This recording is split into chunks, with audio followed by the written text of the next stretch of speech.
What's up, everybody? Welcome to The Stack. I'm Alex. I'm Justin. What's up? I'm Pete. And on The Stack, we have a lot of comics to talk about and a lot of big comics, too. So let's get right into it. Kicking it off with Uncanny X-Men #1 from Marvel, written by Gail Simone, art by David Marquez.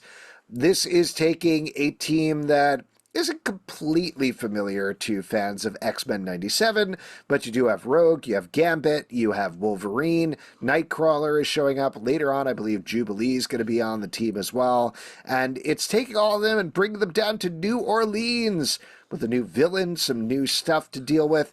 Now, Justin, I believe you hinted at this a little bit on the live show, and I definitely got this feeling as well. I've liked some of the stuff that's come out post-Krakoa.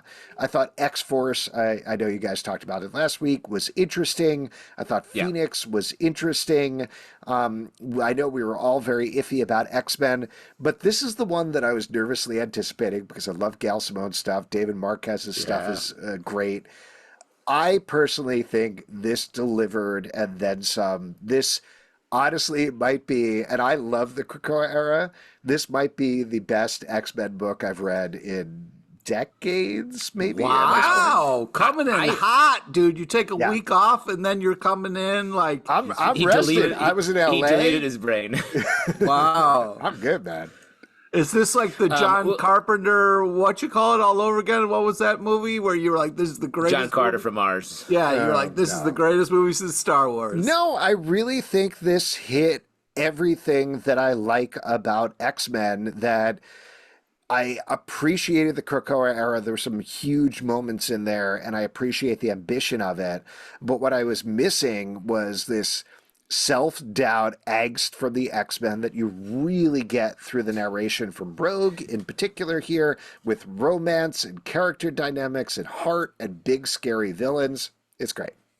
Well, and let me say, like, I agree. This is definitely like, this feels like such a refreshing turn from Krakoa, which I like Krakoa, but this feels so much more core, and it feels like with everything, there's so many reboots now and everything. And Krakoa was so good because it was like wild swings, but it was about big ideas and philosophies. And that's cool. I like that. And so many, everything goes back to #1 so often. And so superhero teams especially are always like philosophizing. Well, here's how and so I'm burnt out by it a little bit. And we get this a little bit in the Avengers issue we're going to talk about in a little bit, where I'm like, okay, stop self-defining yourself. Just be people. And what this Uncanny X-Men book does is has these characters just being people. And it's so refreshing. I loved every line in this. Like, it's stressful. There's the self-doubt there. But most importantly of all, it's the best Wolverine I've seen in so long, where he's like a person. And he's like, hey, I want to hang out with you. I was like, yes, they're friends. I felt for the first time in so long that these characters are friends and lovers. And like the Rogue Gambit stuff is so satisfying. Just because you see them being happy together, I loved every letter and panel of this book. Well, and I just want to add something on before we go to Pete, just for people who are fans of Krakoa like us. This comes out of that. And that's the thing that I think was all more impressive. This was not like erasing the past couple of years. Gail Simone uses the pain of these characters losing Krakoa and what that means to them to push them back into this place that pushes them forward emotionally while paying tribute to what came before. That's it for me for now. Pete, you have been our doubter about X-Men for a good long while. How did you feel about this? Well, yeah, and just in case, since people are talking about their history, Krakoa sucked. So it's great to see this start. Unnecessary, but go ahead. You guys were talking about how much you liked it, so I thought we were starting. No, okay, necessary. You're right. Thank you. Okay. Amazing cover. I just think that this was, I don't know why we had to go through Hump Island to get here, but I'm happy that we're here. We had to, Pete. No, we didn't. The islands had to fuck to get here. No. That's how you make a baby. That's how you make this Gail Simone team. Well, I tell you, Rogue and Gambit should get an island together because that shit is hot. Because they fucking, you're saying? Yeah, that shit is hot. Yeah, I love the art in this. I love the storytelling. It felt like the X-Men I knew and loved, and was like, there you guys are. You didn't leave me. Let me ask you this, Pete, real quick. What if the islands were like, hey, sugar, and sort of like, hey, Remy Le Beau. Like, would you then like them when they were having sex? Did you just like give up on that accent or start to throw up in your mouth? I don't know what happened, but those accents are crazy that they have. Wait, should we, because this is a viral meme on the internet, should we all do our, ooh, I'm about to make a name for myself right here? Ooh, I'm about to make a name for myself right here. Was that good? Ooh, that's pretty good. That's very countrified. I like it. Hasty. Yeah, anyways. Pete, do you want to do your, ooh, I want to make a name for myself? No, I just want to kind of talk a little bit about what you guys are saying. I like this. As far as loving every line in here, I did really felt like the inner dialogue, the outer dialogue was fantastic. It was a real step up, and that really is a tip of the cap to Gail Simone in her writing. The, come to mommy line, when we got the Dawn character, not my favorite, but other than that, just unbelievable art, great storytelling. It's nice to have this team back, and what did you think about Wolverine? I was curious when I was reading it, because this is a softer, more unsure Wolverine here than we've gotten in a really long time. It's not the guy who's grumpily sitting at a bar being like, leave me alone, and then pulls out his claws and chops up some people.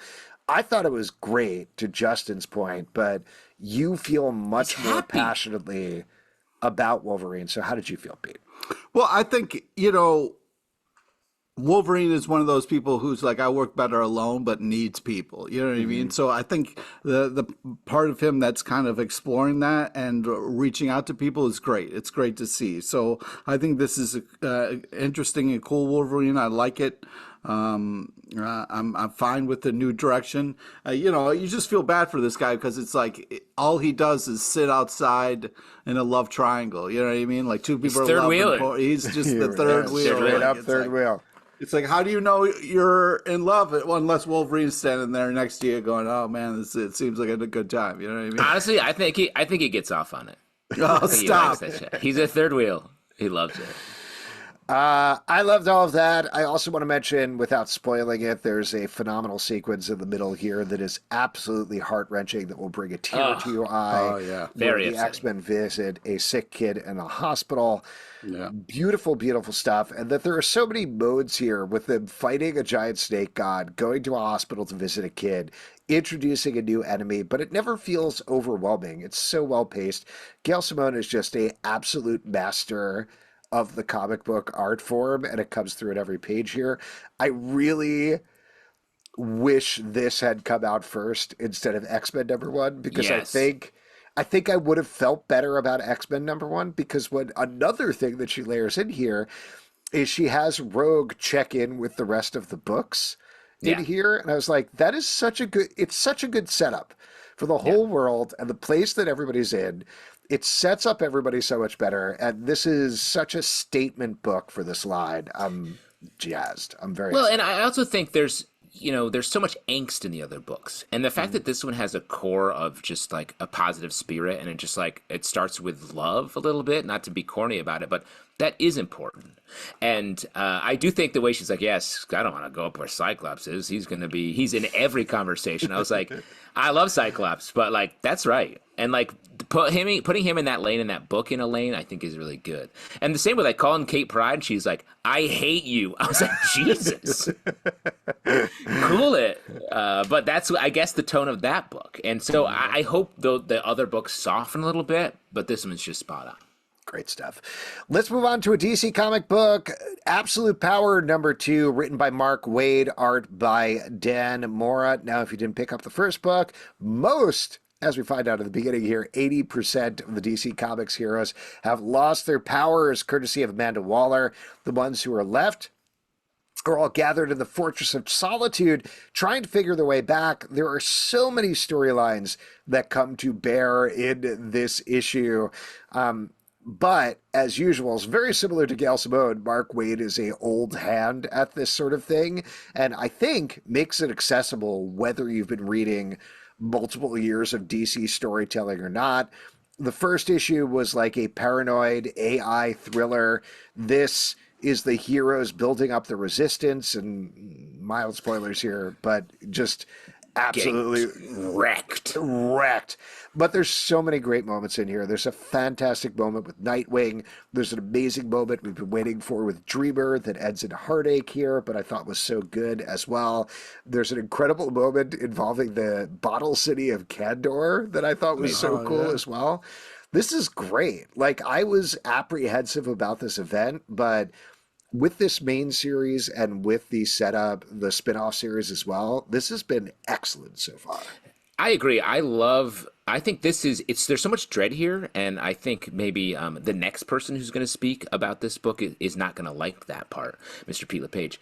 But I do think that's important to the story here. It's making us really put the heroes are in a bad place.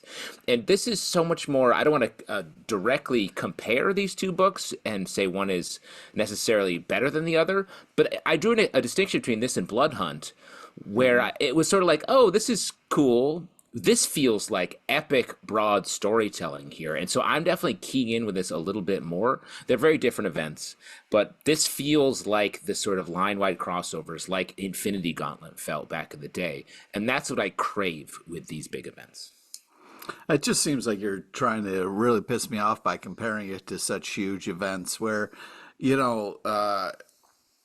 Absolute Power, cool name. I love Absolute. I drink a lot of vodka. So, I appreciate the shout out.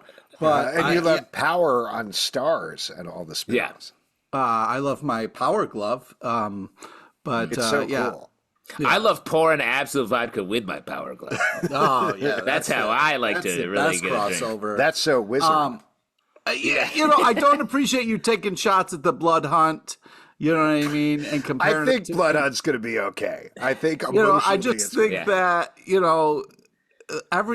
suck it, Blood Hunt. Yeah, got him. Yeah. I don't know why you're taking shots at the Blood Hunt, man. Sometimes sorry, I didn't know you were in Blood Hunt's crew so hard. I am, especially when you compare it to Absolute Power. So listen, like, not every event has to be infinite. Infinity Gauntlet level or whatever. It can just be a fun vampire. Oh shit, they killed the sun. What are we going to do? And that's fun. And that's a cool event. And it doesn't have to be this whole epic thing. This is epic. This feels very epic. So great. You've been cupping Varney's balls for the whole Blood Hunt event. And now you're still riding hard for Varney. I got you. Yeah, it's Varney is where it's at. But I just,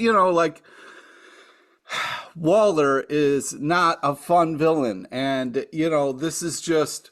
Let me ask you this, though, just to throw it out to you, Pete. So the villain initially in Blood Hunt was Blade, and then it turned out to be Varney, the first vampire. Amanda Waller is the villain here. What if it turns out to be Varney, the first vampire? Wow, what a crossover. Then it'd be another Blood Hunt event, which we all love. We all love the hunt. Yeah, Waller is still winning, so I'm not having fun. The last panel maybe is supposed to give us hope, but the problem is, spoilers, but you hate Green Arrow so much right now. And I'm just, this whole event now, hold up, I'm talking.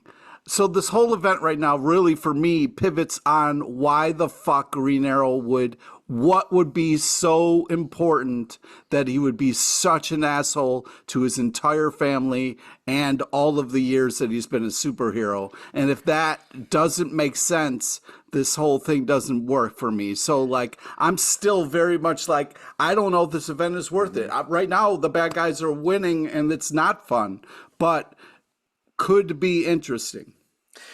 I think the thing with Green Arrow that happens at the end is great, and I know we're not spoiling it here, but read the issue and you'll find out. Also, the moment with Dreamer that happens in the issue where it seems like things get very dire for her, I think we're going to see come back, but that was so satisfying to see her fight back against Amanda Waller, given everything that's gone on The with Nightwing her. stuff was great. Oh my God, Nightwing's Oh, everybody yes. arguing about who is going to lead us, who is going to lead us. I was like, in the back of my head, I was like, it's Nightwing. Nightwing's going to step up. It's going to be Nightwing. And then he does it, and it's such a good, satisfying moment. But it's Honestly, also kind of not to weird. keep- Why wouldn't it be Batman? But it felt like a passing of the torch in a way. Like the Trinity shut down the Justice League for weird reasons, and the Titans took over. And even in this issue, they're like, "Why do we shut down the Justice League? None of us get along anymore." I was like, "Yeah, we all think that too." And then of course Nightwing's going to be in charge, and he is just—I love it that they don't even talk about it. He just starts running shit. Yeah. Well, and I love that too, just on a metatextual level of they sold Beast World as this is the first ever Titans event. And I think any other publisher would have been like, we did it. That was the Titans event. Moving back to the Justice League. And mind you, we're going to get the Justice League by the end here. I'm 100% certain of it. You don't know that. I do. But at the same time, You don't have a crystal that they're ball. having the Titans step up here again is very satisfying because I know I keep using that word, but there is so much satisfaction in terms of what Mark Waid is writing here because it isn't putting them to the side. It isn't like they got their moment to the side of the moving back. It's like, no, they stepped up. They solved this problem. Let them do it again. And that's contrasted with the moments where John Kent has been taking over the Brainiac Queen and has been tasked with killing Superman, which is gut-wrenching. It's so hard to read. So sad. There's so many big emotions happening throughout this issue. Great stuff. Let's move on and talk about Suck one it, Varney. I'm sure Pete did like. Scarlet #3 from Skybound and Image Comics, written by Kelly Thompson, art by Marco Ferrari. In this issue, Scarlet has been sent on a mission by the Asha Kagari clan. Am I close on that one? Sure. She is trying to get her friend Jinx out of there, and so she is undercover and jumping into a big old shark-filled tank where, surprisingly, a shark doesn't eat anybody in this issue. But They're kindly beasts. You gotta leave them alone, man. Yes. Great stuff. Very fun Respect the action shark. throughout this issue. And Kelly Thompson, of course, knows what to write, which is essentially a Black Widow story with swords. But Pete, what'd you think? Nice. Too bad we didn't have her on the show to talk about this because this is really We did. We did that. Yeah. Recently. Yeah, this is a badass issue. Scarlet fucking shit up. I love it. Also just really satisfying, this kind of setup of how we're going to get to Jinx. How's this all going to kind of unfold? So I really liked how it all unfolded. Really fun last panel. Get you excited for what's to come now that these two badasses are reunited. So yeah, I just think there's amazing art, amazing writing. I love all the kind of Easter eggs for all the G.I. Joe old school heads out there. So this is just good. This is great stuff. I'm having a Sharks blast. have been on the earth longer than trees. Did you know that? Good fact. I don't know if I believe you. You should. I know that fact. I use that fact. I worked on some shark. Wait, Week did you things. used to work at Snapple? How do you know this fact? Like, what's up? Yeah. I just have a lot of Snapple caps because a lot of people use like Google and stuff. No, I have a very intense. I have a wall of Snapple. When the internet goes down, you'll be the only one because you'll have all the Snapple facts. So that's great. Yeah. Pop by my house and I'll tell you what's up. This is fun. Great action story. Scarlet's a badass. This Snake Eyes fella seems important, but I don't get it. This is the Nick Cage movie, the boxing con movie. Yeah. Interested to see how that goes. Maybe it's a gambling thing, but very fun Scarlet stuff. Yeah. Red Before Black, #1 for Boob Studios, written by Stephanie Phillips, art by Goran Sudžuka. We are following a woman who just got out of jail. She wants to work for a old friend / lover of hers in crime, and in order to do that, she is tasked with killing somebody. However, the person she is tasked with killing, who I believe is named Leo, has stolen a bunch of cocaine. It seems very positive and very nice, and they have a weird connection together by the end of the issue. I really like this. I was expecting something dark and grim like Criminal, the Ed Brubaker, Sean Phillips book. Yeah. But I think it channels a little more of Stephanie Phillips' work on Harley Quinn and other things. It's interesting. There's some wild visuals that happen here via Goran Sudžuka in the middle of the issue that I want to get more into. This is a really intriguing first issue, I thought. I thought so too. I really like this. Like it's drawn really, it's really clean style, sort of like pushing back against the gritty art you would expect based on sort of the writing and the premise. But I think it works super well. It works better that way, especially with that sort of interlude in the middle that we don't quite know. This fantastical, maybe, interlude. I'm not sure. But great crime story. You can definitely feel a little bit of the Harley Quinn influence here in a good way. So if you're a fan of that, I would check this out. Yeah, I really love all the creativity behind this. Not only just in the title, and you kind of get this creepy story that goes with the title. It's like a little sing-songy thing, which is really cool.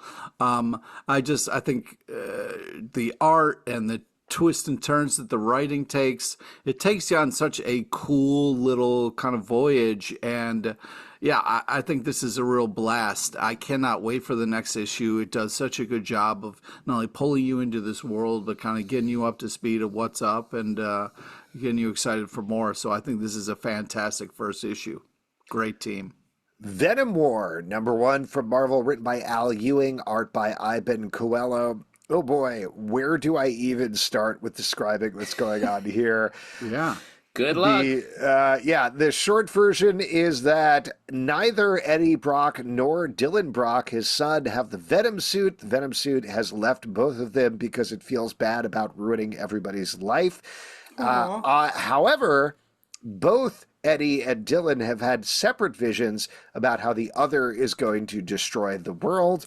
So they both want the suit back from the other person in order to prevent that. Maybe there's a third party manipulating things behind the scenes. I guess we'll have to see. But over the course of the issue, Eddie Brock and his various selves, who have been split into 3 others, I believe, So many goops. attack a wrestling match in what is not Madison Square Garden, but basically is Madison Square Garden. Meanwhile, Dylan Brock has built up a team along with a time-traveling version of himself. And while all that's going on, the suit seeks out Peter Parker for advice, who gives him a classic riff on the "with great power comes great responsibility." I have 2 main thoughts about this book. My first thought is, oh my God, that is an insane amount of exposition. I can't believe how wild the Venom suit has gotten from here's a piece of clothing and also a man who hates Spider-Man who now wants to eat his brains to wherever we are now. Versus the second thought is Al Ewing, despite all that and despite the heavy exposition who happens throughout this issue, is having a lot of fun here and had a pretty good time with this because they make it into a literal wrestling match between these characters. I'm done. Yeah. Ding, ding. I just think that this is like the idea of kind of like the wrestling world going on with all this Venom stuff. I think is kind of a fun layer to all the madness. I like all the twists and turns. You know, it's you got Spidey back in black, which was one of my favorite Spider-Man runs. This is insane, but it's also very interesting. Art's fantastic, even though it's a lot of gooping. It's still got a lot of fun panels and kind of amazing Venom history and art and stuff going on all at once. So it's a hell of a ride, man. Lots of gooping, but I will say I like the tone of this so much. There's been so much self-seriousness with the Venom stuff. King in Black was very intense, galaxy-spanning, time-traveling, ultimate power Venom. And then all the Carnage stuff was super dark. This feels like it's having a little fun, which matches the tone of the upcoming Venom movie in a smart way. And we get a backup here with the Venom horse. Oh, that was great. I was like, it was very funny, I thought, a one-pager. But I want to shout out the wrestling stuff at the beginning. We get a great reference. Sawbones isn't ready, which I thought was very fun.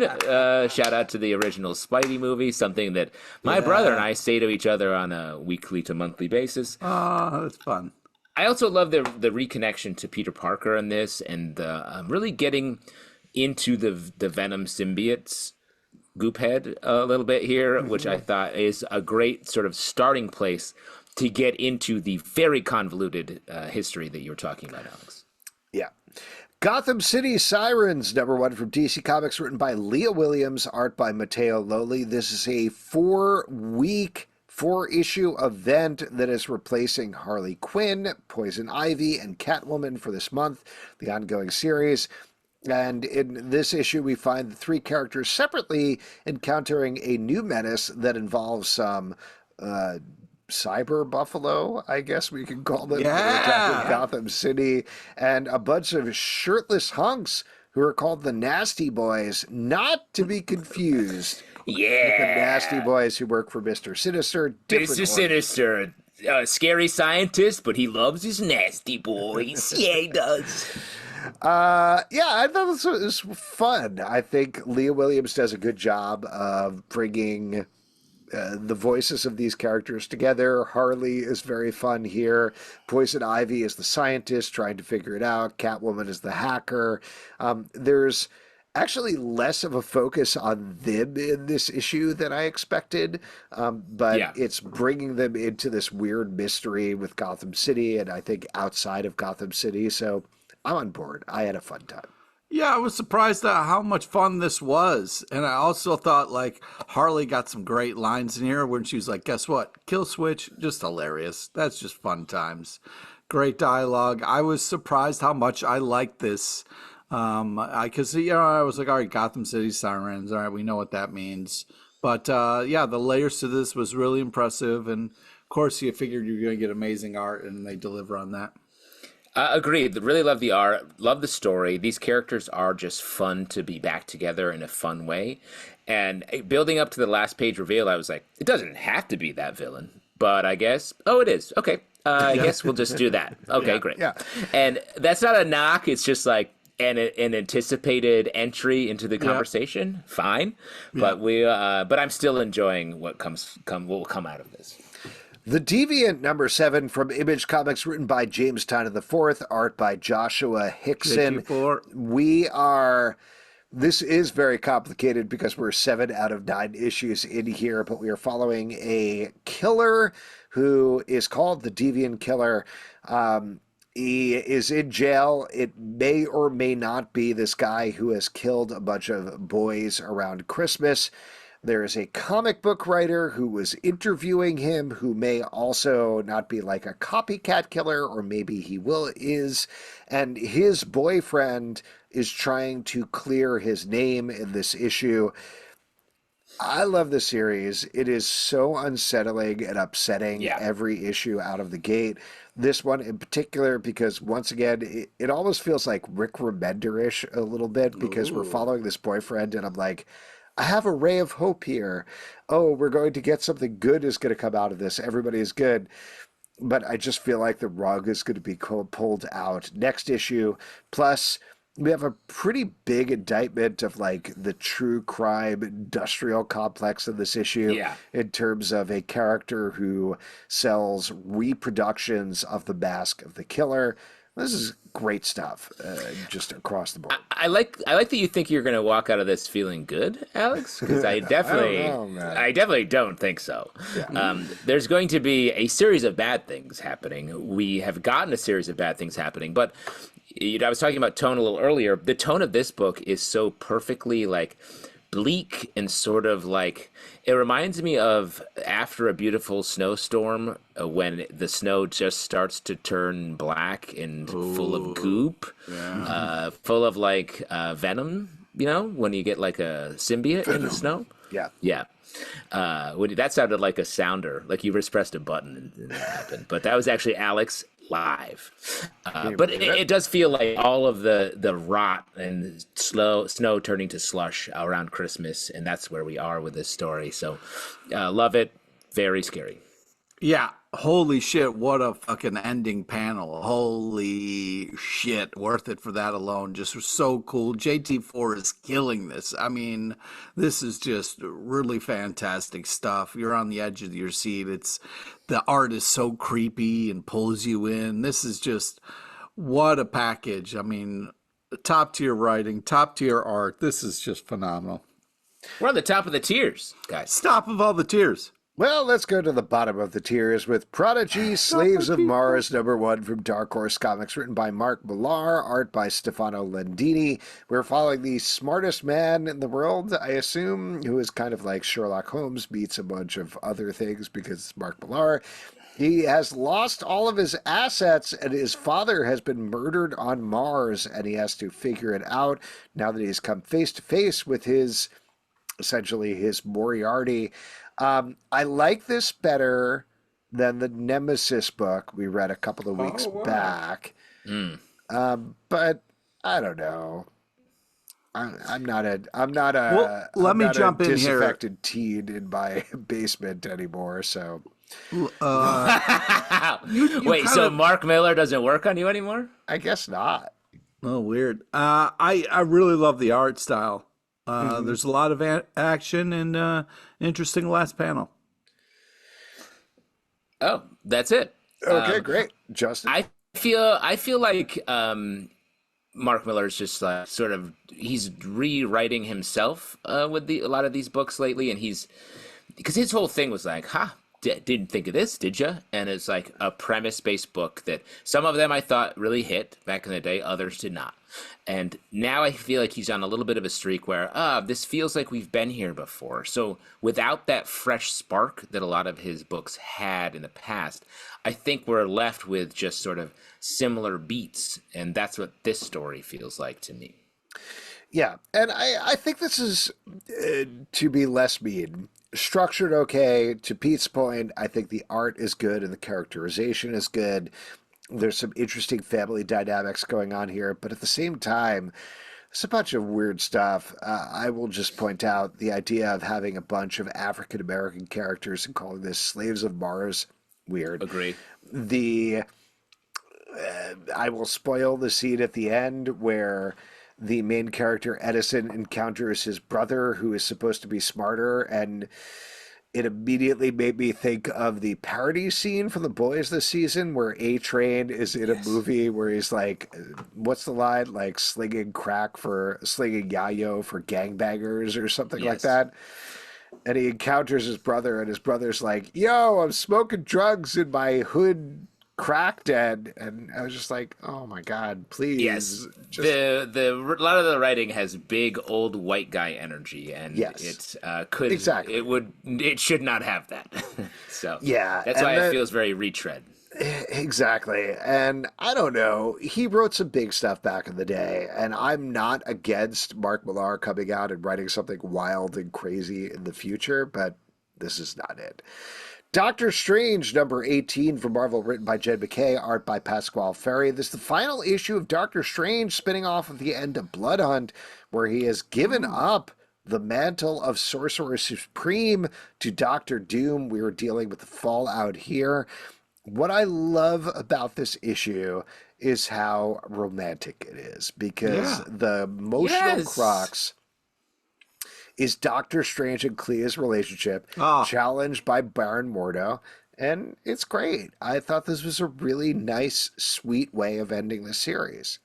You know, this is one of the things that I really love about after a huge event, right?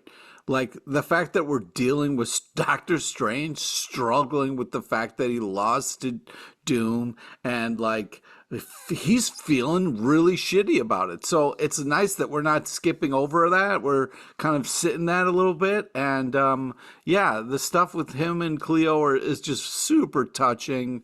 And I feel like this was such a nice kind of last issue and a fun one to go out on, you know? Yeah, but Pete, what if you had to give up your Podcaster Supreme title and power set? Like, you would be so mad. And you went from having like a cool red cape to just a regular blue cape. Yeah, it's tough. I've loved this book. I feel like this book has been the best Doctor Strange stuff.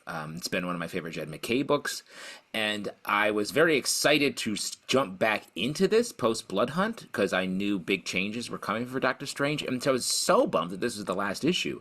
I hope we get to see some more of this Doctor Strange soon because I really love this character. Yeah, Alex, we talked about this last week, but how do you feel about Doom adding the Sorcerer Supreme cape on top of his regular Doom cape? He's double caping. Oh, man. Well, first of all, a lot of capes, too many capes. But at the same time, I think this is very like metatextual for the world, but I'm very curious how many discussions behind the scenes were about Robert Downey Jr. being announced as Doctor Doom and when those started and when those happened, because it feels like, given the synchronicity there, that it happened a while ago and Marvel Studios and Marvel Comics were in lockstep, particularly now that Kevin Feige is, I believe, in charge. Writing all the comics? Yeah, writing all the comics. He wrote Doctor Strange. He's Jed MacKay. Yeah, he's Jed MacKay. That's his pen name. Mick K? It's like Mr. K, Kevin Feige. It's right there. Oh, it's right there. Shit. Oh, shit. I do feel a little bit bad. We've talked about this comic for so long that we haven't mentioned how amazing the art is. And it is phenomenal. That's what Ferry is a killer. It is just absolutely phenomenal. Ferry is very good. I agree. Alex, you didn't respond to the double capes comment, and that was I'll tell you why. Because Alex was the kid back in the day who would wear his collar up on his shirt and then put on a jacket and then go double collar up. So that's why he doesn't mind. Well, that's cool though, right? Like you're making. I gotta say, Pete. I would think that Alex is not that guy, but Really? I appreciate it. I did have a vest phase. That's what I'm talking about. That's what I'm talking about. That's the best phase. Yeah. And believe me. Wait a second. Yeah. Yeah, Well, I had some vest vests. phase? I had a couple of vests. Yeah. I'm What with kind you. of vest? What, you just both had vest phase? Regular. yeah, for sure. I had wasn't a multiple phase. vests, What do and you I was mean like, regular? I wore vests like a- all the time. Yeah, for sure. I was like, this is cool. I'm wearing a vest. It's awesome. What Pete, would you have to you remember, wear we were vest? theater majors. We were Nothing. theater majors. It was just bare chest, all vest. I always Wait, said. like the Warriors? Like it was just a leather vest and nothing else? Yeah, and Pete, I'd go Alex to was a school, warrior. I'd go to school and I'd shout, "Come out and play." But I'd shout it more like, "Come out and play." There you go. Yeah, that's good. Do it right, man. Come on. That's So good. sorry. Anyway, 2 capes, all good with me. Let's go. Bring on One World Under Doom. Batman number 151 from DC Comics, written by Chip Zdarsky and Tini Howard. Art by Mike Hawthorne and Mariana Inazi. The front story here is tying it to Absolute Power as Bat and Cat team up to track down what was set up in Absolute Power number 2. They're looking for the mother box that Amanda Waller has possession of, and of course run afoul of the Suicide Squad. In the backup story, we find out what Harley Quinn has been up to while Absolute Power has been going on. I really like this. I love the Bat-Cat stuff, and I'm sure Pete did as well, not to put words in your mouth, but I really thought the Harley Quinn stuff was the standout here. Her characterization for Tini Howard was great. The interaction with the Riddler, dealing with the fact that all of the superheroes have been taken off the board, I thought was so fun and so good. And Mariana Ignazi's art was just phenomenal. Like, I love that across the board. So a really good package, good front story, but this is the rare comic where the backstory, to me, was the standout. Yeah, I agree. This was a great package. First off, like cool covers, really very cool variants. Bat and Cat together again, which is exciting. They have a shitty plan, so we'll see how that goes. But yeah, love the second. Can I just mention, I love it when Batman is like, I'm going to do the barest minimum of a disguise and nobody is going to know I'm Bruce Wayne. Here he gets blonde hair and a mustache. Yep. And it's like, my disguise is I'm a billionaire. I'm like, Smart. I feel like So Dress for the job you want. it's so dumb, it's smart. it's so. Yeah, and the Harley stuff was just so fun. I love how the art really matched the energy of that. And then, I'm surprised we haven't talked about this yet, but the Bergie preview we get in the back was very exciting. You know what I mean? We got a little bit more of the DC versus vampires with Bergie doing it up, so very exciting. Yeah. I haven't even read that yet. That's coming next week. Justin, what did you think about it? I hate to spoil this, but you're going to see some Varney in the DC versus Vampires stuff, I think. He's everywhere. Come on. So you can keep on coupling That's what those the people balls. want. I want do think more it Varney. is so interesting from a publishing perspective, the parallel thinking that goes on here, because DC versus Vampires, big hit from Matthew Rosenberg. Marvel did Blood Hunt, whether it came from that or not, who knows? And then DC immediately, like 2 weeks later, picking up with, hey, here's more DC versus Vampires. The better thing is very funny.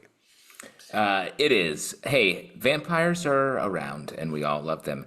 I also thought this was fun. This is a nice little tangent from the main Absolute Power story that felt like it could really stand on its own. So I love that.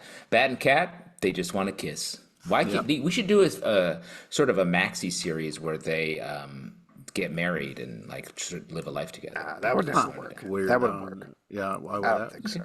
Just a thought. What's that? Free Agents #2 from Image Comics, written by Kurt Busiek and Fabian Nicieza, art by Stephen Mooney. This is following a team of 90s style characters who thought their life of superheroing was behind them. It's not. It's come back to haunt them thanks to their leader who has returned. And that's what they're dealing with in this issue. This comic is going in directions that I was not expecting, but I'm intrigued by the character dynamics. What about you guys? Yeah, I agree. The superhero team on this is really the kind of fun, cool thing, and it's a little different than what we're used to. Great art, fun tie-in at the end there. So, yeah, this is interesting, and it's got a great team on here. So, this comic is what I feel like reading. This is what I feel like when I watch an episode of Doctor Who, something I don't watch regularly, where I'm like, what are they talking about? I don't know the details of what they're talking about. Characters seem fun. Everyone seems like they're cool and doing cool stuff, but I don't know what they mean with all this stuff. And that's what, there's just a lot of like sort of dense world building in this. And there's still enough good character development and story that I'm with it. But I definitely was like, I don't know what how this world works. Yeah. But there are a bunch of cameos which are interesting for the greater Image world that I thought were very fun and intriguing. So I'm definitely on board with this. The Goon #2. Oh, the Goon, those who stay dead. I don't remember. Somebody look up the title. I didn't write it down. But Them that don't stay dead, Alex. Yes, thank you. From Dark Horse Comics by Eric Powell, we are getting the return of the zombie priest through the body of the kid with a duck, and most of what this issue is dealing with is the return of the zombie priest as he continues to build back power. Great. If you are a fan of the Goon, if you know what you're getting into here, you're going to like this issue. There's some fun, dark jokes, but I'll toss it to you, Pete, in a second. You're our Goon guy, our Goon, as we say. But I think classic Goon action, Goon just being Goon. We're focusing a lot on the villain here, which is fun development. I do think there are a lot of pages in this where Eric Powell is really leveling up on the art perspective, I thought, which was really cool to see. Goon guy, go. Yeah, I agree with everything that's being said. This is really great. It feels like a classic Goon-ish, and great setup for what's to come here. We got the little zombie guys kind of rise to power. And I do agree that the art is becoming next level as far as different things that it's achieving. So it's nice to see it kind of evolving and staying in its pocket. But man, if you love the Goon, you will love this. Stay in the Goon pocket, they said. Goon pocket. It's one of the better pockets to be in. Blood Hunters #1 from Marvel, written by Erica Schultz. Art by Robert Gill. If you thought the Blood Hunt was over, it has just begun.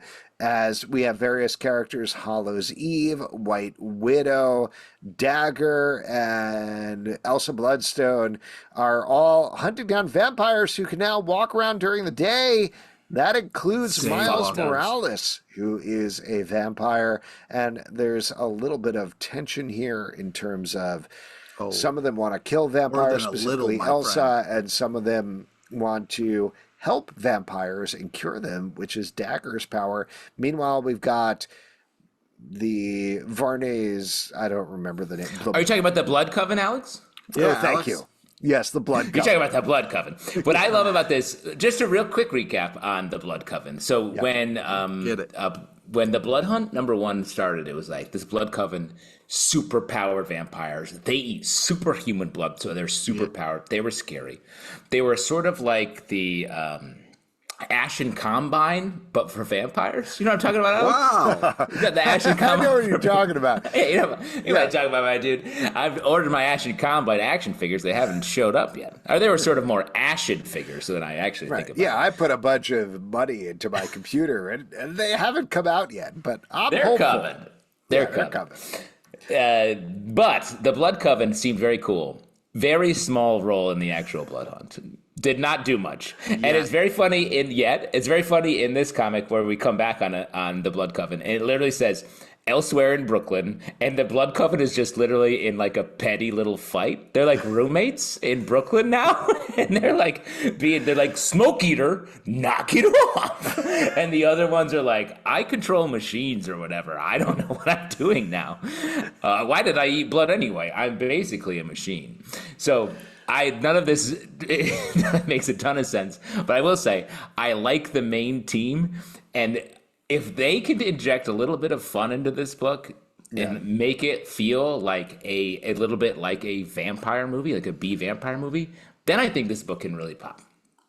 Well, I mean, I think this is a lot of fun. I mean, it's a classic situation. Anytime you get a bunch of vampire hunters together, there's always that one vampire hunter who's way too into killing vampires, and you're like, yo, take it easy. You know what I mean? Like, first, I also like this idea of like, before you go around, killing vamps and turning, vampires back into humans, you got to ask for permission. You know what I mean? You got to be like, hey, listen, do you want to continue to be a creature of the night, or would you like to, be saved and brought back to humanity? You know what I mean? So you got to give people the choice. I do think, because it was one of the things that of the Blood Hunt was this thing of like, and by the way, Miles is still a vampire, and it's like, wait, what? Why is that important? But we're kind of getting a little bit of that here, so I'm glad we're dealing with it. And I mean, some people have always dreamed of being vampires. You know what I mean? Like, don't take away our dream. I really like that aspect. No. I agree with Pete here. I will throw out there, because we get a scene here where Dagger is curing a bunch of vampires, and one of the vampires is like, I wanted to be a vampire. Leave me alone. And I thought that was great. That was my favorite scene of the book. It was fun. That is the sort of thing that I want from this book. Erica Schultz is great. She has been crushing it. Hallows Eve is great. Her Elektra stuff is great. The stuff she did with the previous Blood Hunters anthology series that was released this year, which is very confusing to me that they're releasing 2 Blood Hunters series in 2024, was very good as well. But what I want to see this do is get out of the hangover of Blood Hunt. To your point, Justin, we don't need the Blood Coven. We don't need Miles Morales. We just need this team dynamic and them hunting vampires who can now live in the day, which I have my own problems with that, but that's the continuity. That's what they're doing. Let's just go with that and explore how Elsa Bloodstone reacts to Dagger, White Widow, and Hallows Eve, because that's the interesting part of this book. Agree, but also I would say if the Blood Coven can be fun and weird, that's a cool ad. Let them, because they are the other left behinds from this event. Everyone else is moving on, and this title is absorbing all the people who are like, oh, actually, the Blood Hunt never ended for me because I'm Pete LePage. That's right. It hasn't ended yet, man. I'm still living it every day. Living in the cupping those Varney balls. Yeah. Birds of Prey, number 12 from... All cupping. you should not have clapped for that. Birds of Prey, number 12 from DC Comics, written by Kelly Thompson. Art by Javier Pina, with Sophie Campbell and Gavin Guidry. We have been following the Birds of Prey as they're trying to rescue Barbara Gordon from an otherworldly being who has trapped them in multiple dimensions. We keep jumping to different dimensions that are based on what people are thinking about, Gozer style, right, Pete? As they jump through. Sick. Here they end up in a chibi dimension. This is another great issue of this title with some very fun art throughout. I'm having a good time reading this. Yeah, as usual, you are underselling the importance of the art in this comic. This is legendary art styles. I mean, the fact that, not since Lock and Key has the transitions from art styles not only made sense, but been such a cool part of the story here. Amazing covers, really cool variants, worth it for the art of the loan. It's just impressive artistically what's happening in this comic, and the fact that it could have such dramatic shifts and still make sense is really impressive artistically, and then writing wise. Yeah, I love the sit down kind of chat we had in the back of the alley, which was really touching and amazing. And again, shout out to the Bergie preview. This is just a fantastic banger. You've already of a reviewed comic. that. You've already talked about that. Hey, I'm just letting people know if maybe they're a little offense and they're like, oh, maybe I shouldn't get this book. Oh, the Bergie preview's in there? All right, I'm copping Yeah, it. if you like the covers, if you like the Bergie preview, tear out those middle pages. You Hey, crumple don't them tear up. You anything out eat of a them. comic. No, You eat them, so Don't. they don't exist anymore. don't tell people to eat comics. Yeah, it might be an You're a epidemic fucking- of I don't know. that. That's where I get sakes. all my meals. Really pushing out the idea of the Bergie preview. So really a good place for us to be. This is fun. This book, I think this book is just swinging so hard, pushing all of so many different artistic choices. The writing is really fun. This was an arc that felt like it's branching way far away from where it had been before, taking a little bit of a risk, and I think they're nailing it. I agree. Public Domain, number 7 from Image Comics by Chip Zdarsky. We are following two comic book companies. One, excuse me, a Marvel-style comic book company who owns the rights to a comic book character called The Domain, and a upstart comic book company from the co-creator of The Domain who is working with his sons and a bunch of other folks to create a new take on The Domain. Man, this is great. I know I talked about this with the last issue, but after the first arc, which was the legal battle to get control of the Domain, this feels like, I don't know what it is, like the guardrails are off and we're just getting like pure cocaine style Chip Zdarsky in every battle. I love my Zdarsky shredded down to tiny bits I can snort. It really is though. Like, it's just ridiculous jokes, comic book, inside baseball comic book references that I'm like, is that Karen Berger? I Is know that what that Grant is, Morrison? yeah. Who is that? Who's going on here? But also, it's just a really good emotional story about a dad and his sons at the same time. Great. I'm loving it. Like, I appreciated the book for the first 5 issues. 6 and 7, I'm loving it. Agree. This feels like it's just taken flight here with this new arc. It's funnier. The characters are in place in such a strong way. The relationships are really working.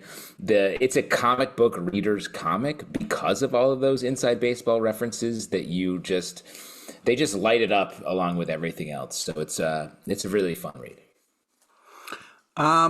Yeah, this is a little bit harder for me. I don't like all the infighting that's going on within the family. It's a little bit tough to see. You'd like to think that they could, I don't know, work it out a little bit better. So it's hard to see. I have such a passion for comics, and sometimes seeing beyond the curtain can be heartbreaking a little bit.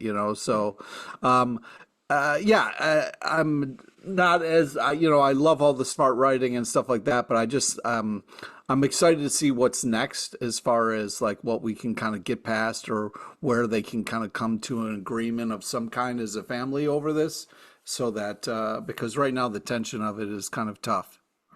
That is very interesting to me, because I felt like reading this could be almost instructive in terms of how comics are made, because I don't think that's what Chip Zdarsky means here necessarily, but he's giving us a behind the curtain look at here's literally how like you plan out a comic book schedule. There's a chalkboard or whiteboard that shows that at one point, and other things like that in terms of the business, to be like, hey, comic book fans, this is how you actually make a comic, despite what you think is going on.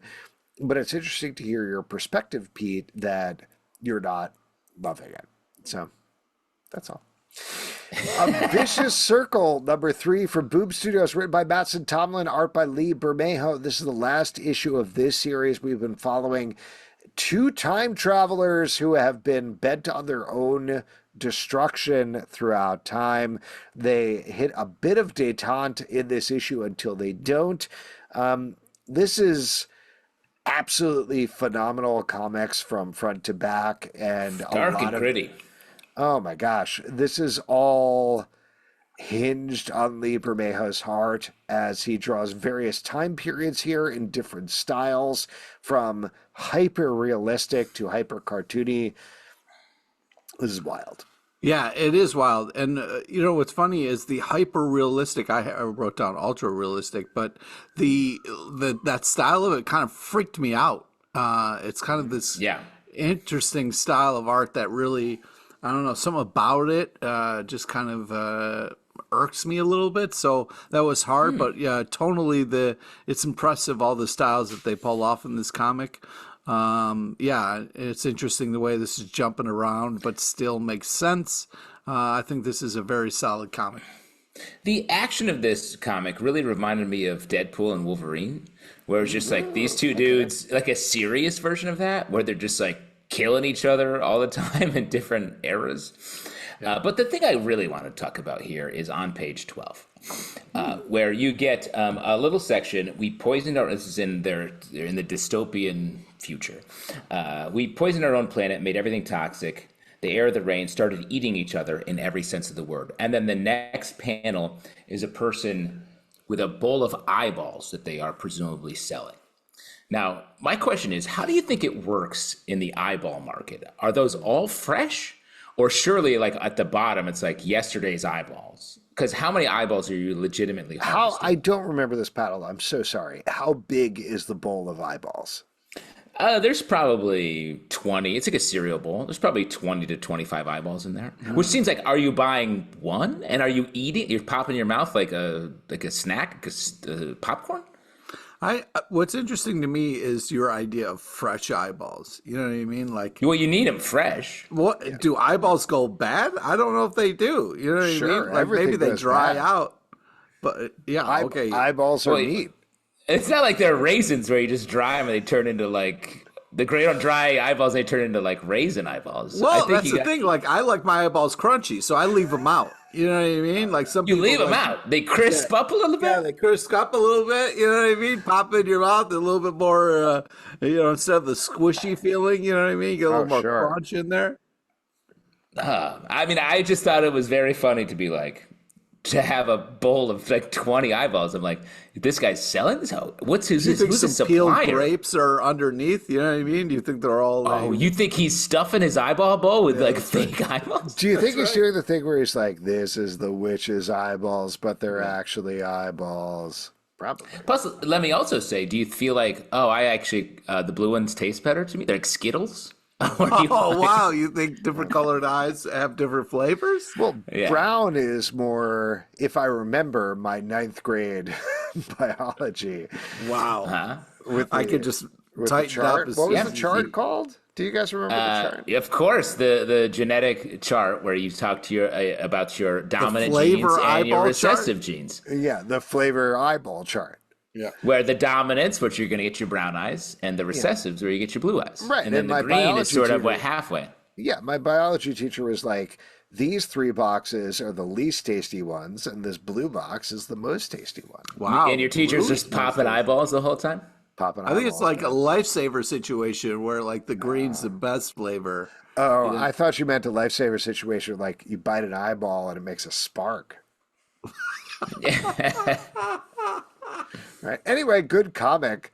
The Avengers number 17 from Marvel, written by Jed MacKay, art by Valerio Schiti. Storm joins in this issue, but that barely matters despite the cover. Mostly the Avengers are recriminating themselves for what happened in Blood Hunt.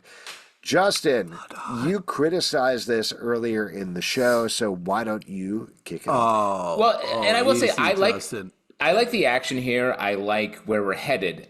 But I just felt reading this issue and reading the Uncanny X-Men issue that like so many of our reboots and everything are teams redefining themselves. So the characters come off feeling like selfish a little bit to me, where they're just sort of like, well, I'm this now. It's just like, okay, I want them to be consistent. And if something changes, to talk about it in a human way rather than there's just so much headlining with all of, especially the Avengers teams. I feel like I've seen this type of story so many times where it's Captain Marvel talking to Tony Stark and she's like, I don't know what to do about this. He's like, hey, you just got to do this. And she's like, maybe I'll give that a shot. And he's like, but you're in charge. And I'm just like, okay. Once we get to the actual story of the issue, it's great. I love the character that returns here, and the way he's threatening the Earth is super interesting and makes for a great battle action sequence coming next issue. I just think the reboots are coming so quickly these days, and the refreshes, that it's hard to build consistency in when it always feels like it's like, I have a new idea. Okay. Well, I feel like the Vision and the Scarlet stuff was very sweet and adorbs. And, you know, I did like Cap and the Storm talk, and Storm getting an invite to be an Avenger. I thought that was really badass. Really great art. I thought this was kind of a solid-ish. And then fun that Captain Marvel was a little bit like, yo, we're sucking as far as being Avengers. So, you know, I thought it was interesting. That's what I love with my heroes are like, we're sucking. Yeah, we could be doing better. You know what I mean? There's always that person. My Adventures with Superman, number 3 from DC Comics, written by Josie Campbell, art by Pablo M. Collar. This is continuing a story that takes place between seasons 1 and 2 of the Cartoon Network and, Adult Swim and Max show. And here we've got Clark Kent has been taken prisoner. We got an Amazo robot who wants to be something more. If you're a fan of the show, I think you're going to enjoy this. Josie Campbell works on the show, so she's got a good handle on what's going to happen. Good, fun stuff. It's very fun. Yeah. I agree. This is, especially given the seriousness of what's happening in the rest of the line when it comes to Superman, this is a nice sort of book to pair with your absolute power stuff, where it's just a lighter, more fun story about Superman. And it's the fact that there's an Amazo robot in this, when that is such a central part of the absolute power story. I was like, oh, it's a little close for my taste, but still fun. Yeah, I mean, the nice thing is Absolute Vodka pairs with a lot of different things. You know what I mean? Yeah. So, this is fun. If you like the animated show, you'll love this. I also like the fun kind of black and white villain thing they did towards the end there. I thought that was really great. But yeah, this, like the Zelbutron said, this is a fun kind of anime style, great action, great story, enjoyable. The Horizon Experiment Ashgad from Image Comics, written by Pornsak Pishashot, Sabir Perzada, Tanvareev, Jay Holtham, and Vita Ayala. Art by Terry Dodson, Rachel Dodson, Michael Walsh, Kelsey Ramsey, Michael Lee Harris, and Skylar Patridge. If you're not familiar with what the Horizon Experiment is going to be, the idea here is to take genres and then filter them through specific I guess the best way of saying it is racial lenses. That's something that Portsak Pichetshote did with The Good Asian, where he took a noir story and filtered it through an Asian lens. That's what we're going to be getting with these. It's going to be a series of one-shots that, if they sell well and they're popular, may get spun out into miniseries or ongoing series. So we're getting a little teaser, a little taste here. I was very excited about this because I think this is a great project, and pretty much across the board, all of these are really good. I don't necessarily have a standout here. The one that I thought was the boldest concept was the last one, Videala's one, which is Indiana Jones. But what if Indiana Jones was retaking cultural artifacts from the countries that have stolen them and bringing them back to the native Like a people? reverse. Reverse Indiana Jones. I think that's such a smart, powerful idea. There's just like 4 pages here, but I'm very excited about that one in particular. I love this format. I wish every comic book company used this type of format to launch books. It gets you in on the creatives a little bit more. It gets you in on the story. And honestly, like, I would read all of these books. They're all very different tonally. I think my standout here is The Sacred Damned, the one where love the art, love the sort of horror, nature, sort of Stephen King style horror. And you have this doctor who is researching the occult in a fun way, but they're all great. And this is the kind of package I like to take in new books through, where you get a little taste. Yeah, it's a sweet package, that's for sure. Great idea, really well executed. Love the presentation of it, having that cool kind of like title page that they all have. Makes it look really kind of legit. And yeah, I agree. This is just such a fun presentation and a great collection.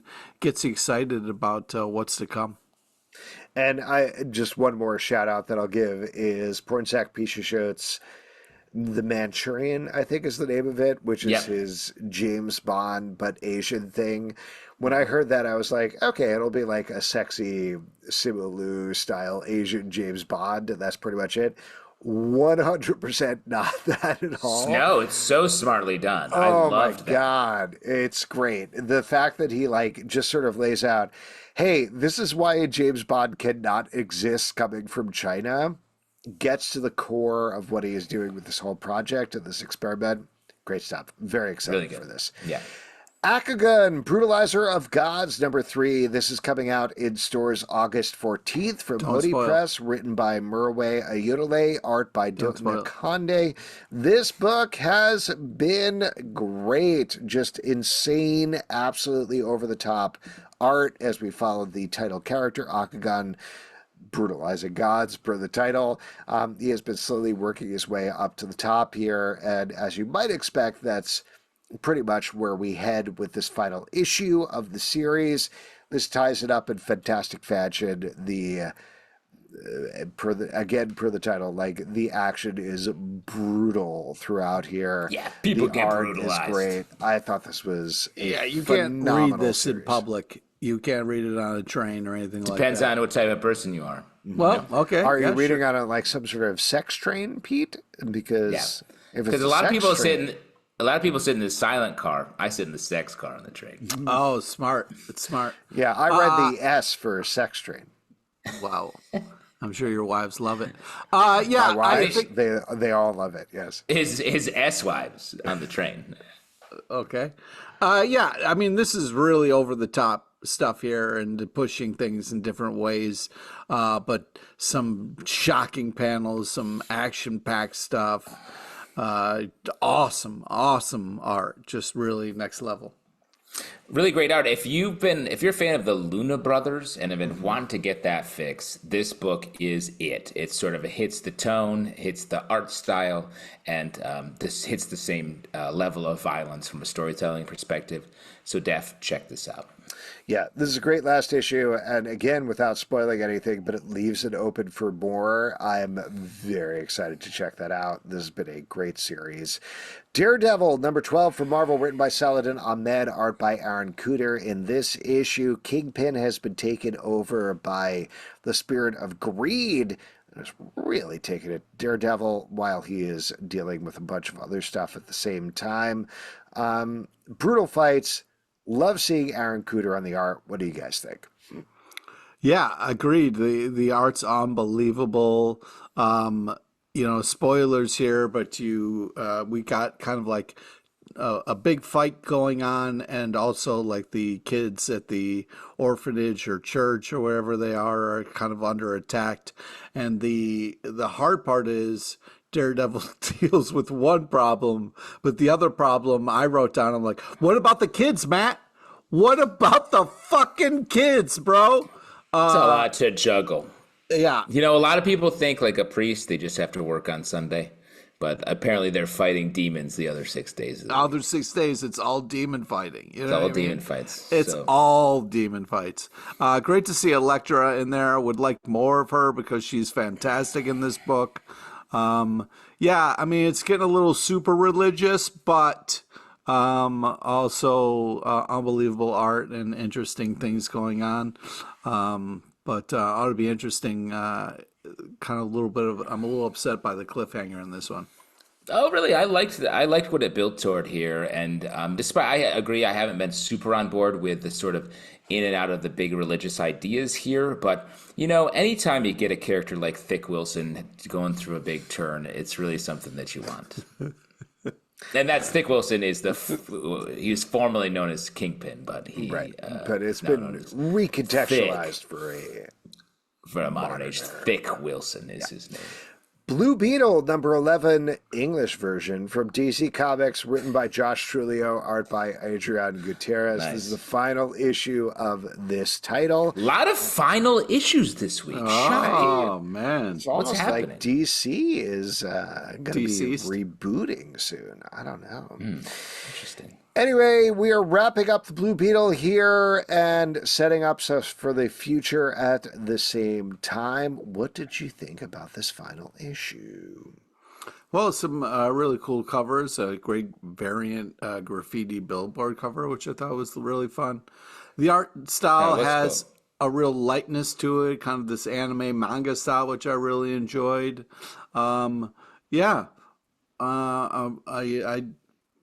Great last panel. I'm sad to see it end.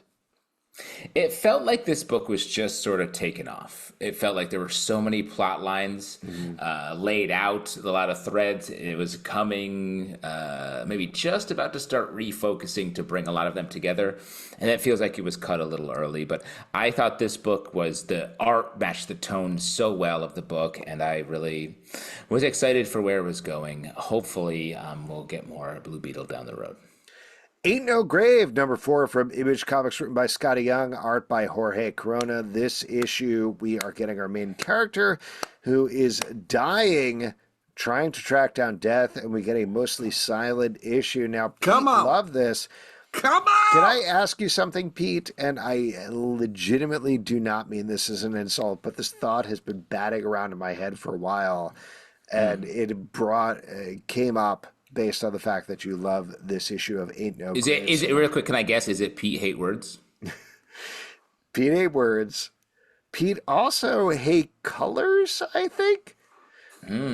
What? So Pete love newsprint, perhaps, is what I'm maybe getting at, because you love black and white comics. Yeah, I do. And you love comics that have no words in them. What's going on there? I don't know, dude. I guess I'm old. I don't know. Yeah, this is just such a fucking artistic achievement.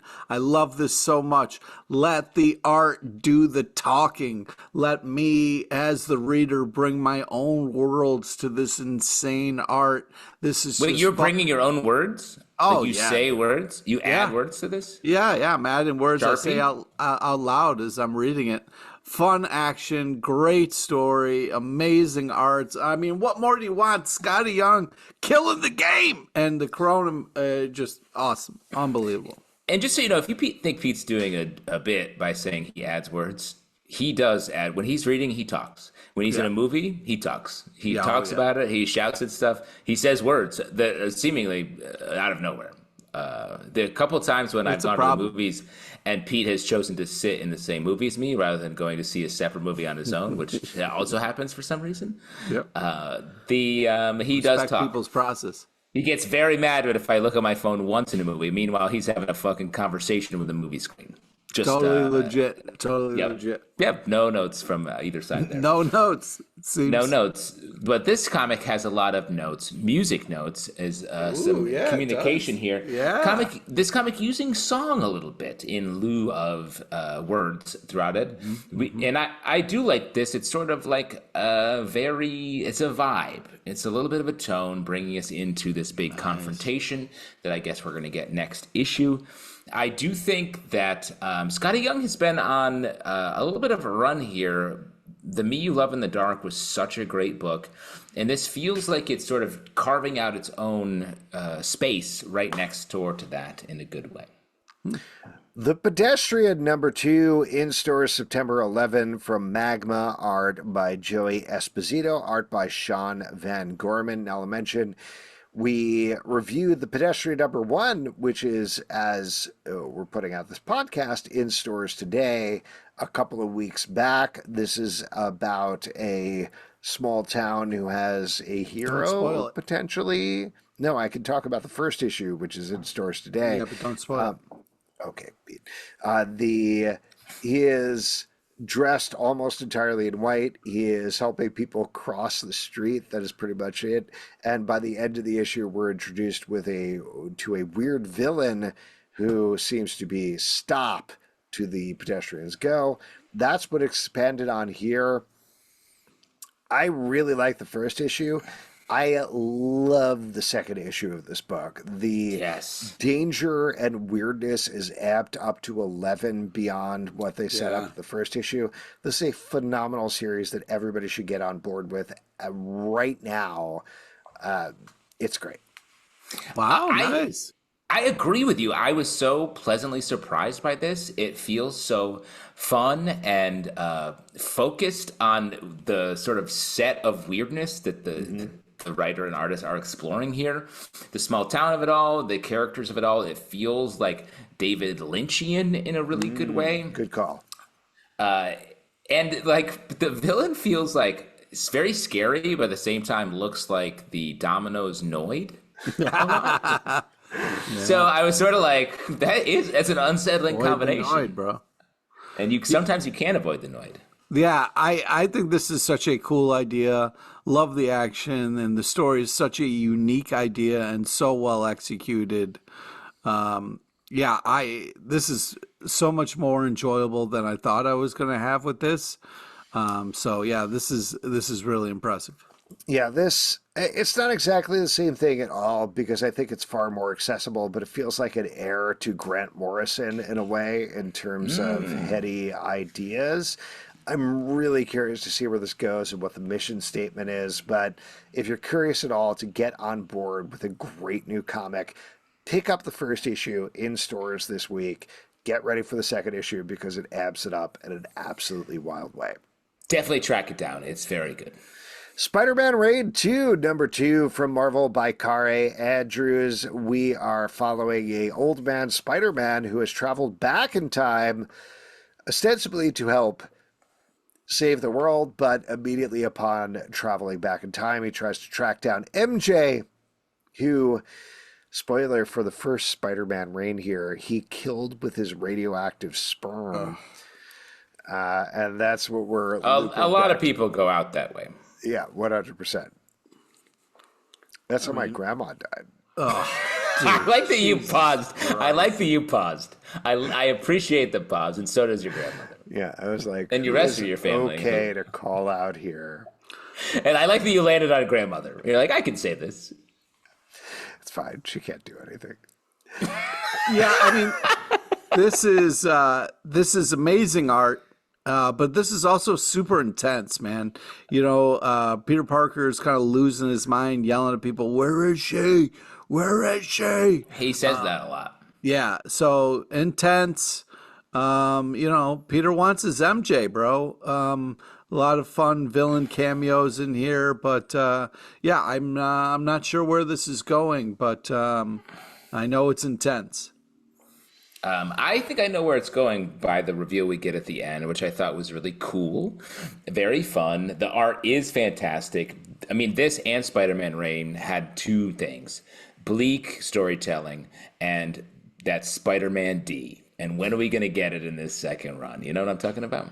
Yeah, I'm not loving this, to be honest. Alex! I like Carrie Andrews' art. The first issue came under fire. I will just mention, for a lot of people are like, oh, they used AI. The colorist or inker, I'm not 100% sure, and I probably should know this, came out and was like, absolutely not. We would never use AI. We have never used it. That is an insult to me and everything we've done artistically, so that's not happening, but that is definitely something that I had a eye towards when I was reading this issue. But story-wise, the fact that they're going back to Spider-Man killed MJ with this radioactive sperm, I'm just like, can we move on, maybe? Can we find a new story mode or some other impetus for this versus we got a Back to the Future, this horrible moment that nobody wants to remember from the first series? Don't correct your mistakes from the past, literally. And per what you're saying, Justin, I'm willing to follow this to see where it ends up with, because Kari Andrews is very much a singular creator, but I don't know. Yeah, I'm not obviously it's personal for you with what happened to your grandma, so I understand why you have a hard time with it. Rip Grandma, I love you. Wow. Taking it so far. Taking it so far. The Boy Wonder, number 4 from DC Comics by Judy Ba. In this issue, we are following Damian Wayne as he interacts with Ra's al Ghul, or at least the spirit of the demon, and wrestles with that part of his past. This has maybe been, if not the best, one of the best Black Label series that DC Comics have been putting out, both from an artistic perspective in terms of how it eerily and esoterically depicts things like Ra's al Ghul as a dreamlike demon, but also just how it's digging into Damian Wayne as a character. Yes. It's so smartly done. Love this series. I agree. I have been enjoying this so much. This is like a really, this issue especially is such a great standalone story, just laying out Damian Wayne in a almost mythological Sandman-esque storytelling device to get us into some Damian Wayne stuff. And we learn a lot about Talia in this in a great way. The art is in the style of a favorite show of Pete LePage, Samurai Jack. I feel like if you like that, we're very much there. And just, it's a singular standalone comic. Definitely check it out. Yeah, this is glorious. Glorious on many levels here. The cover, the art style, the storytelling. This is epic and beautiful and moving and scary and all the things. This is super tight nanners. Worth it for the art alone. You gotta check this out. If you love comics, why aren't you reading this? This is just unbelievable. Love the story time. Just the way that they're kind of telling the story is so interesting. Also, this comparison that not only did she leave Batman in a similar way that she's leaving Robin, I think is just such a cool kind of thing. I'm just so impressed with this from top to bottom. This is just such a glorious, glorious comic book. Agree, but I will say, Pete, it's fucked up you use the term nanners, because that is what Alex called his grandmother that was so untimely taken from him by the aforementioned radioactive sperm. Oh, man. I love you, nanners. Oh. Love you. Lesser of the Lesser Gods, number 3 from Dark Horse Comics, written by Eric Powell and Lucky Yates, art by Gideon Kendall. This is, I believe, the final issue of this series. It's all over. It's all Everything's over done. as we follow Lester dealing with a utter loss to his arch enemy and ultimately triumph against them. This is a very fun comedy series. If you are a fan of Masters of the Universe and things of the ilk, there's a great parody that has some good emotion to it at the same time. Agree. Yeah. Eric Powell, double Powell dip in this stack. Yeah, we're doubling up on the Powell action. It's Powell hour. It's deeper. It's nice is like it's deeper than the dick jokes. You know what I mean? Because there's a lot of dick jokes in this. Just like us. Oh, okay. Wow, that's it. I feel like you're giving us a little too much credit, but I think that the story is bigger than just kind of setting up these kind of silly things. So I really appreciate that. Great action, awesome art. This is cool. Ultimate Black Panther, number 7 from Marvel, written by Brian Hill, art by Stefano Caselli. In this issue, Black Panther continues to go up against the various Moon Knights and has a lot of discussion about the origin of vibranium and anti-vibranium. Yes? Yeah, I don't know. I'm kind of, this title is fine. I think the thing that's working against it for me is the same thing we've been talking about for every issue, that this very much could exist in the mainline Black Panther comic books, and I'm still not 100% sure what delineates it as an Ultimate book. Are you serious? In this book? No, I was joking. Oh, that was a fun bit. Did you get it? Did you get my fun joke? In this book, he's like, yo, Storm, let me borrow your powers real quick. Like, that's not regulation comic stuff. Like, this is the ultimate could be. Black I think Panther. that could work. That could be Really? regular. Isn't that the whole thing that vibranium does is absorb energy, and he just broadcasts it back out? Yeah, I guess when you break it down like that, but it's just kind of crazy that, like, in the middle of a fight, he's like, yo, Storm, let me borrow your lightning real quick. And then it's just all, like, super lightning Black Panthered out, which I thought was badass. But I was like, I didn't know Storm's powers, she could just throw it around a little bit. You know what I mean? And I agree. I don't think that's been an established thing, but that's why I think it's a smart use of that. That's why it's and what ultimate. What a great metaphor for your relationship, your ultimate relationship. If you date someone, they give you their lightning. Wow, that's deep, dude. I like that. Think about it. But I do agree that with you, Alex, that this does feel like it's the ultimate. It's something that is we can enjoy the story for what it is, but the packaging sort of tells us, like, buckle up. This is something you've never seen before. And it's like a story I've never read before, but it feels very much in line with other stories. Mm-hmm. So I think it's a case of expectations being a little bit set up in a different direction for what the story is giving us. But the story is good. Yeah. Agreed. Agreed. Last but not least, Shazam, number 14 from DC Comics, written by Jesse Campbell, art by Emanuela Lupacchino. The team is dealing with the fact, the team being the Shazamily, if you will. Alex, dropping it. Yeah, shout out to Harold in the Purple Crayon. Please go see that in theaters. Support our boy Zachary Levi if you can. Real quick, did you see there is a meme going around of like someone understand this fall, and it's 4 images of Zachary Levi's career, and you're like, what did happen to that guy? I don't know. He suddenly made a decision that his best acting role is playing a small child, and I'm not quite sure why that is. He did that in Shazam. He did that in the Shazam sequel. Now he did it in Harold Purple Crayon. As a original Zachary Levi hater, I feel great right now. Wow. Yeah, you've really... I hate that guy. Chuck nails on a chalkboard.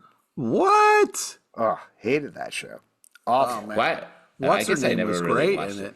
I also liked him in the Underdog story, the Kurt Warner story. He did, that was pretty good in that. Well, real quick, sorry, last thing on Zach Levi. In the final image in this meme is his tweet, which was from a couple days ago, which is, "Hey y'all, join me and RFK Jr. and friends at this special event." This is on the What heels. is happening? This is on the heels of the RFK.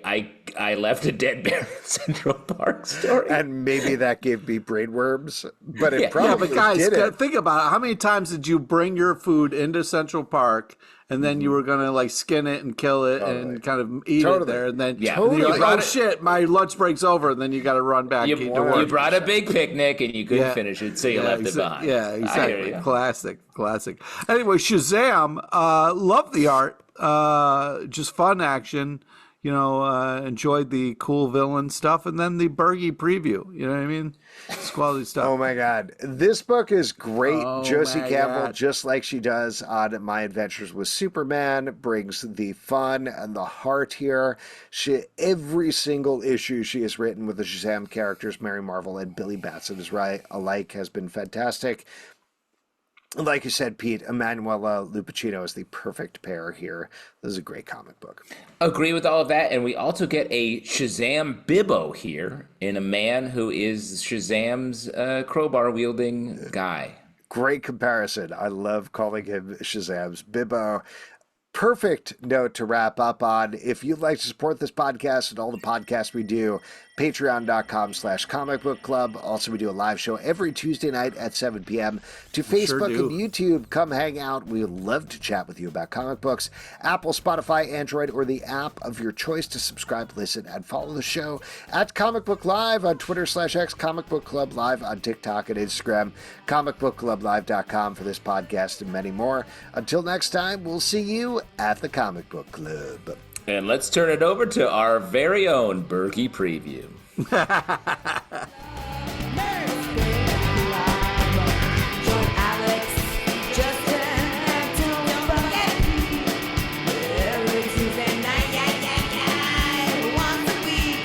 That blow your